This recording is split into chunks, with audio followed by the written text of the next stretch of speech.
driving up north on the Trans-Canada Highway. The night is sweet, thousand stars. I'm driving up north on the Trans-Canada Highway. Autant que je me souvienne, depuis que j'ai dépassé l'âge de 30 ans, je dors très mal. Est-ce que c'est dû à l'âge ? Ou le fait de vivre à Paris entre le bruit des voitures et des sirènes ? Difficile de comprendre pourquoi.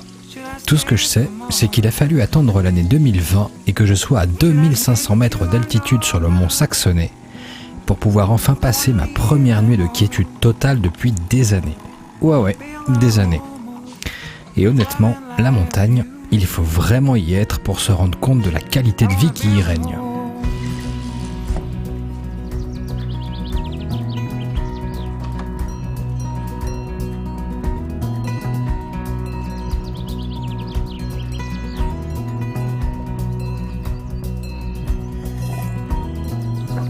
Harvest moon it is, playing in the car. The good old Neil Young is on my side once again. La veille, j'avais été largué par un train à la gare d'Annecy afin de récupérer ce qui allait être ma compagne de route pour les 5 prochains jours. La Suzuki Vestrom 1050.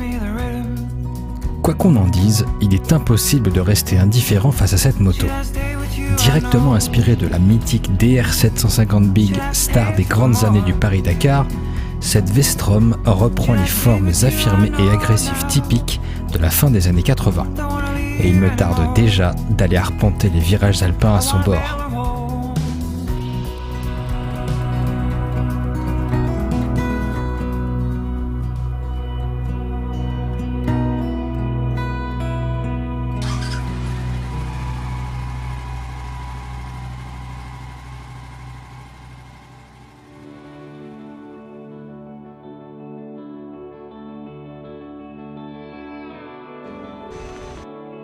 Pour cette première nuit, j'ai été accueilli chez Nicolas, alias Papoulac, un jeune rouleur passionné qui me suivait sur les réseaux sociaux. Alors j'ai décidé de faire un bout de route avec lui, afin qu'il me fasse découvrir les paysages qui jalonnent sa région.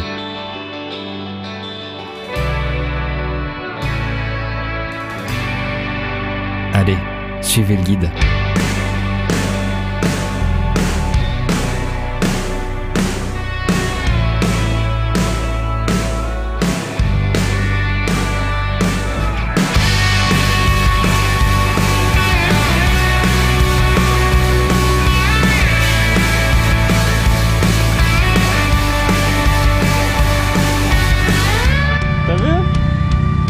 C'est vraiment plateau, tu vois, il y a tourné autour de tout, on peut...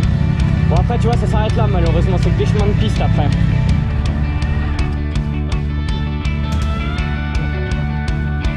Alors on peut s'arrêter là ou alors je sais pas si t'as vu, ça a monté légèrement tu vois par là-bas. Et on peut se poser, on a aussi une vue également.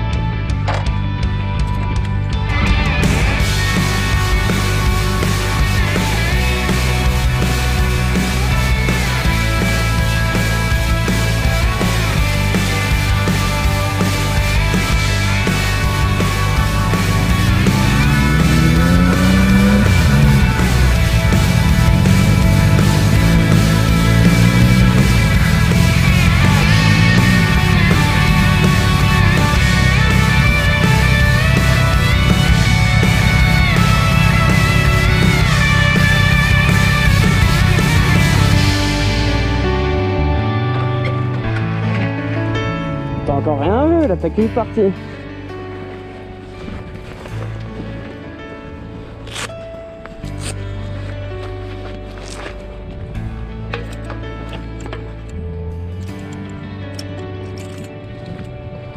tu vois là les deux maisons qui sont collées l'une à l'autre, et on revient de là en dessous. C'est ça ?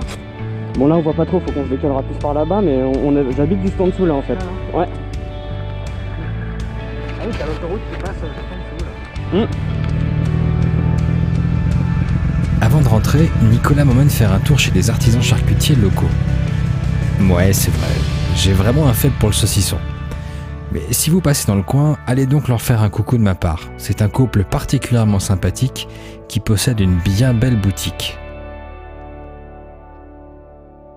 le temps de dire au revoir à Nicolas et sa famille, je prépare mon pactage pour rejoindre l'énorme, que dis-je, le gigantesque barrage de Roseland.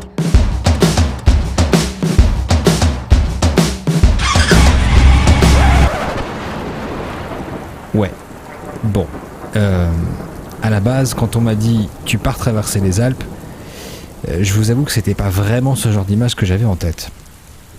Et puis là, pour le coup, elle faisait pas semblant la météo. Tu le sais toi aussi, hein, jeune intrépide, que la pluie en 2 roues, c'est certainement ce qu'il y a de plus détestable. Ouais, bon, allez, je me démonte pas, j'enfile ma tenue sac poubelle et j'attaque ma descente. Enfin, pas réellement, parce que je dois d'abord remonter pour commencer la route des Grandes Alpes à partir du kilomètre 0 situé à Thonon-les-Bains. Ah bah oui, j'essaie de faire les choses dans les règles de l'art quand même.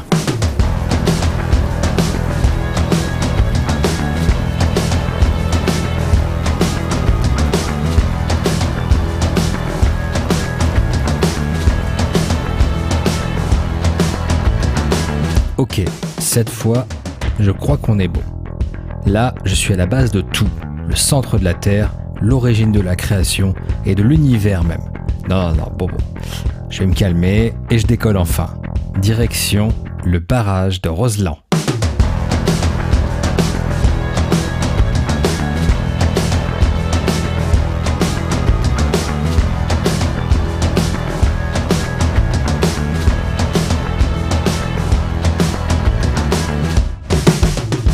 Heureusement, au fil des routes, il semble que la météo ait décidé d'être de mon côté. Et faut être honnête, c'est quand même vachement plus sympa comme ça.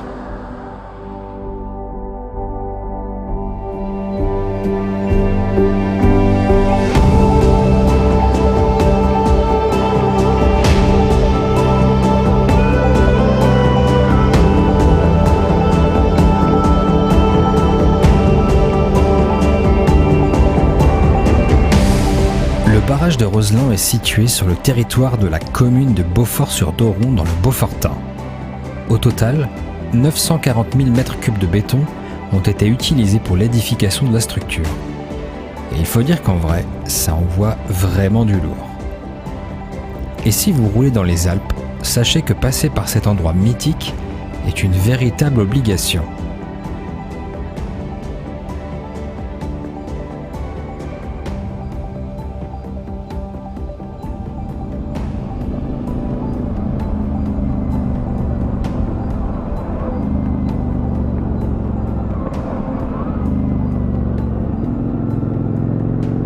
Honnêtement, ces paysages alpins sont uniques.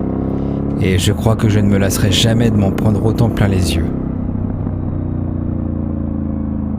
Le temps d'envoyer un appel sur les réseaux sociaux, et il faut dire que c'est sacrément efficace, je reçois un message de Pierre-Olivier et Aurélien, habitant en colocation sur les hauteurs de Bourg-Saint-Maurice.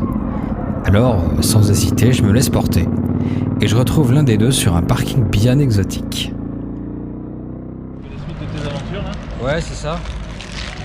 Et d'ailleurs, t'as pas un cousin qui s'appelle Alexis?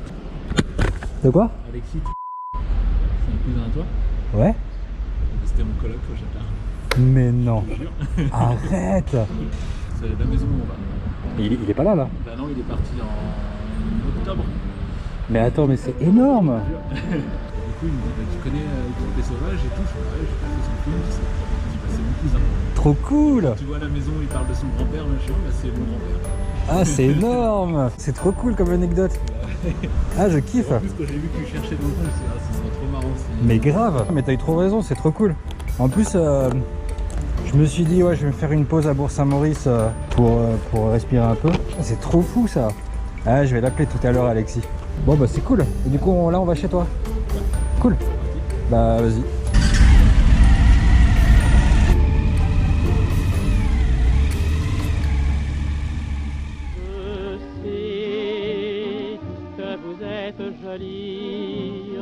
Que vos grands yeux pleins de douceur ont charmé tout mon cœur et que Un apéro, quelques bières et nous refaisions le monde avec pour compagnie une vue imprenable sur Bourg-Saint-Maurice. Et sincèrement, c'est exactement pour ce genre de moment que je refuse constamment de dormir dans des hôtels. Bah oui, au-delà des horizons que j'ai la chance de voir, ce qui reste intact parmi tous mes road trips, c'est définitivement les moments de partage avec les gens que je rencontre.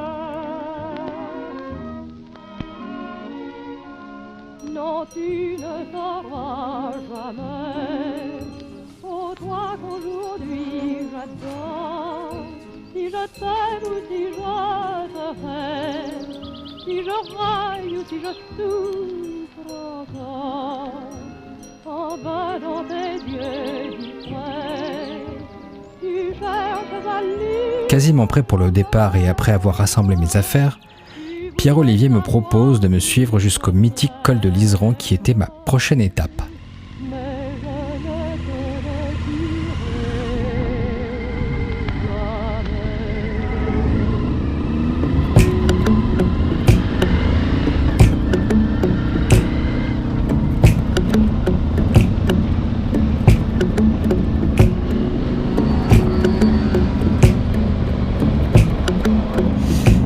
Ok, en vrai, ça caillait quand même pas mal. Mais on s'en foutait. Quoi qu'il arrive, arpenter ces routes, c'était que du plaisir. Sur le chemin, vous trouverez le superbe lac du Chevril situé à Tignes. Come light a fire, burning like the rising sun. I never thought of fun.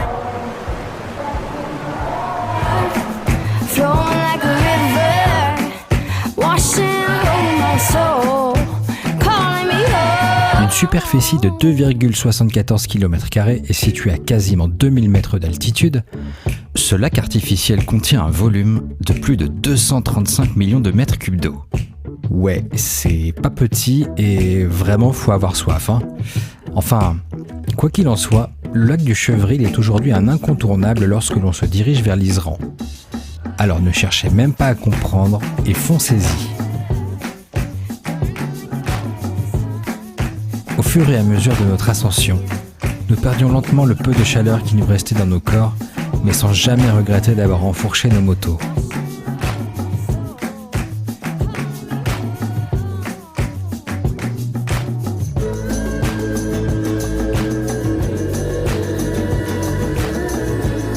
Bon, et finalement, on n'est pas beau là ? Perché à précisément 2774 mètres d'altitude, le plaisir était bien là. Et apparemment, on n'était pas vraiment les seuls.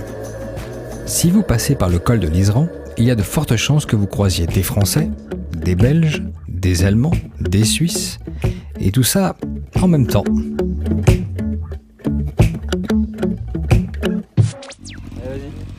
Après un repas chaud de l'autre côté du versant, il est temps que nos routes se séparent afin que je reprenne le cours de mon road trip alpin. Et d'ailleurs, plus l'heure tourne, plus j'ai l'impression que le temps tourne au vinaigre. Mais j'étais loin de me douter que c'était là, le début d'une météo chaotique et que j'allais vivre ma pire journée. Je devais rejoindre mon pote Christian à Embrun le soir même et j'avais seulement quelques heures pour m'y rendre.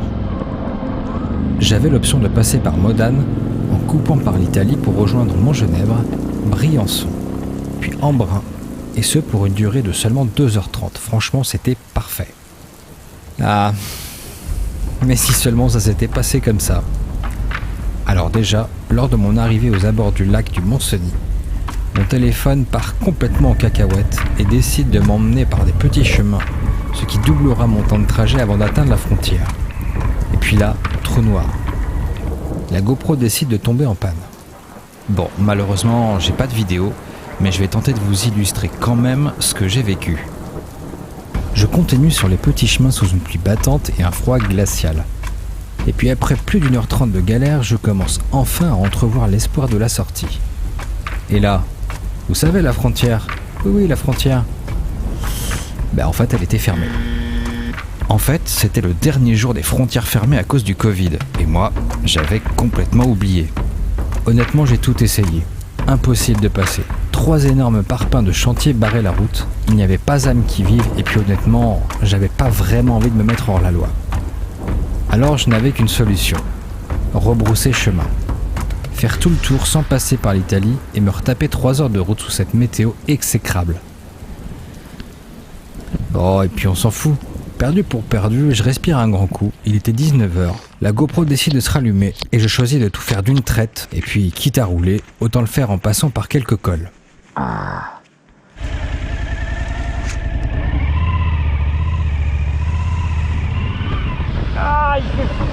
Ah là là.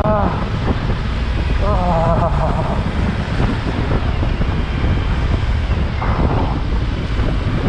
Après la pluie, le grand froid, s'il fait plus de 0 degré, je suis assez surpris. Ah la vache.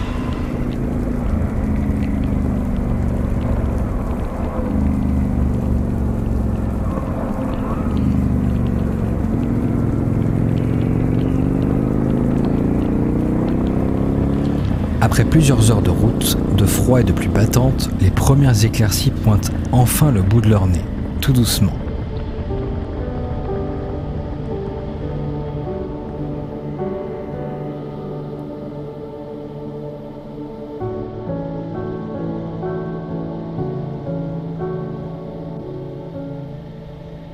Une petite lueur d'espoir qui me redonne le sourire et la force nécessaire pour parcourir ces derniers kilomètres avant d'arriver à Embrun chez Christian.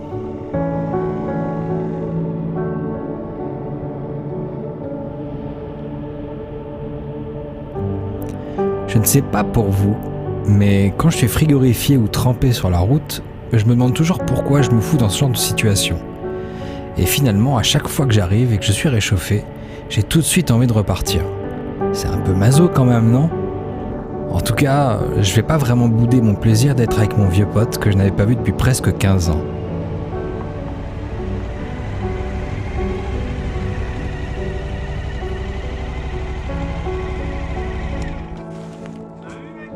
Putain.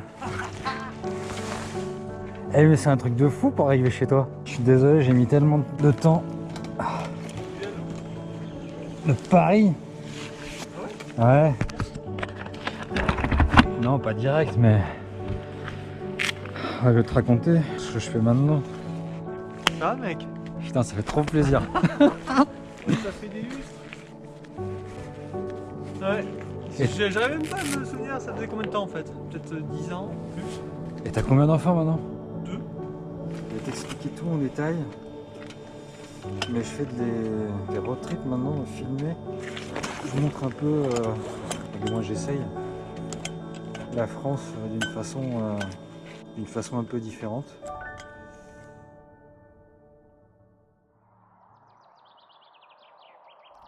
Il faut quand même que je vous raconte. Christian, c'est un ingénieur du son, un énorme mordu de musique. On s'est connus en 2005 tout simplement parce que c'est lui qui a enregistré le 2e album de mon groupe. On ne s'était pas revus depuis la fin de cet enregistrement et je m'étais toujours promis de passer le voir lors d'un road trip. Et du coup, impossible de ne pas descendre au studio et écouter un peu de musique. Et l'occasion pour lui de me faire écouter sa dernière production. Tu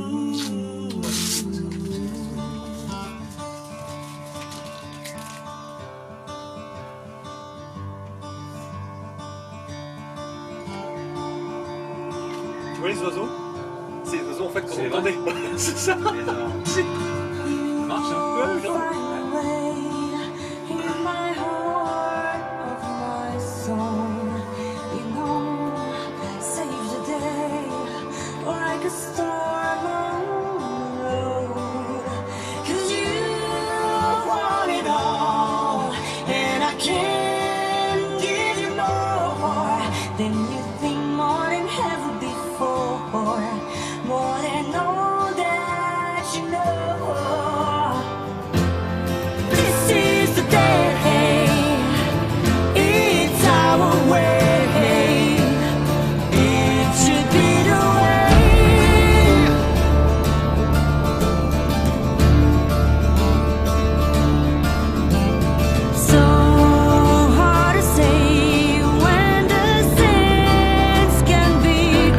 À seulement 1 heure de trajet de ma destination finale, je prends la route direction la superbe vallée de l'Ubaye et plus précisément la ville de Barcelonnette. Et honnêtement, c'est pas vraiment un hasard. Il y a là tous les ans en septembre un festival autour du voyage assez unique en son genre, l'Alpe Aventure Moto Festival. C'est un peu le rendez-vous pour les passionnés moto qui rêvent d'horizons lointains.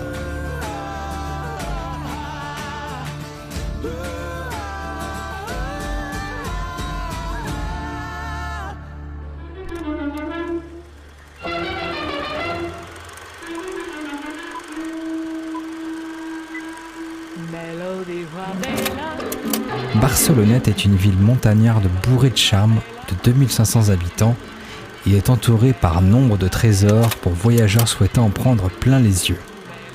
Il y a dans cette vallée unique en son genre des tonnes de choses à voir, et plus précisément, ce qui se fait appeler les 7 cols de l'Ubaye.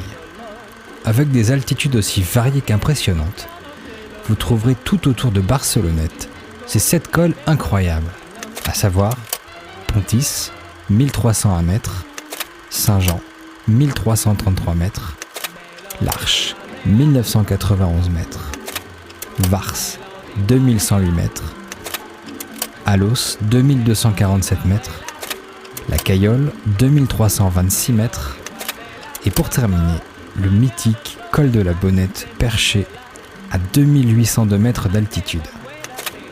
Ouais, clairement, ça semble magnifique. Mais là, j'avais un problème de taille. Il me restait trop peu de temps pour visiter. Vous imaginez, vous, faire ces 7 cols et tout filmer en une demi-journée ? C'était juste impossible. En plus de ça, la météo menaçait encore une fois de troubler la fête. Alors, j'ai dû réfléchir. Au bout de quelques minutes, la lumière divine me vint à l'esprit. Je pris la décision de passer un coup de fil et figurez-vous que j'ai trouvé une solution un peu particulière.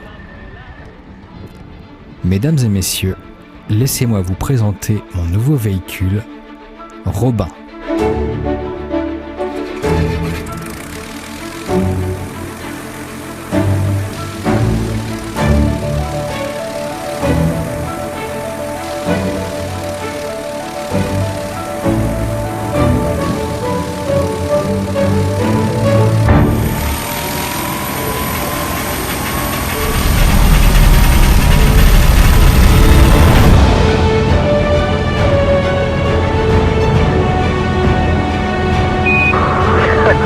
C'est incroyable! Oh là là, j'aurais jamais cru voir ça un jour. Alors là, pour le coup, c'est certainement le truc le plus dingue que ma passion m'ait amené à faire. Si on m'avait dit il y a 2 ans qu'un jour je survolerais les Alpes en avion pour une vidéo, je pense que j'aurais rigolé. Et finalement, la vie m'a transporté là, dans les airs, tout simplement. J'en aurais presque oublié de filmer tellement j'étais content. En l'espace d'1 heure, j'ai eu la pluie, la neige, le vent et le soleil. J'ai pu découvrir la vallée de l'Ubaye et de ses 7 cols d'une façon totalement inédite. Et j'ai pris toute conscience de sa beauté sans pareille, sa richesse inégalable, et j'ai compris pourquoi elle est l'une des plus belles de France. Ça a été tout bonnement un grand, très grand spectacle. Alors vous imaginez à quel point je vous encourage à y aller. Et je vous en conjure, lorsque vous y serez, envoyez-moi des cartes postales. Ça me fera particulièrement plaisir. Bon, et sinon, quand est-ce qu'on repart ? Oh, come light a fire, burning like the rising sun. I never thought I'd find you, but here you are, flowing like a river, washing over my soul, calling me home.